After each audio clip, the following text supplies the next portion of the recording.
Utilitzeu la IA? Tots els treballs de batxi. Jo crec que el 99% han sigut a MIA. I no t'han pillat? Algun cop. El TDR entero lo he hecho con la IA. Miedo, no pasa nada. No pasa nada. Ya me he sacado el bachillerato, ya casi. I com ho fas perquè no et pillin? Pues lo paso por la IA, lo leo, lo cambio con mis palabras cuando tengo palabras y ya está. No se nota, sí. No me han pillado nunca. Sí, no, ya me han dado la nota y todo. Un 7, he sacado un 7. Lo hice en 2 días. Utilitzeu la IA? Sí. Molt? Molt. Està perfecte. La veritat que sí. Hi ha que dissimular, jo dissimulo molt bé. A vegades canvia paraules perquè siguin meves, però...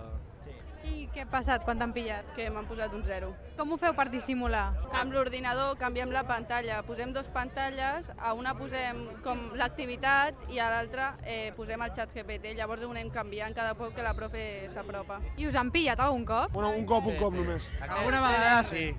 Doncs quan fan copia i pega amb el detector d'IA i surt el 80% i ens posa un 0. Hi ha incluso profes que et posen un 5. Molt bé, si utilitzem en ChatGPT o Gemini, sí. Com ho fas perquè no et pillin? Utilitzo l'humanitzador d'IA. És una altra IA. Sí.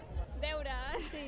Exàmens. Si us pillen, què passa? Ens Falta greu i ens treuen el mòbil. Serveix el càstig o què? No. Ho tornareu a fer després, no? Sí.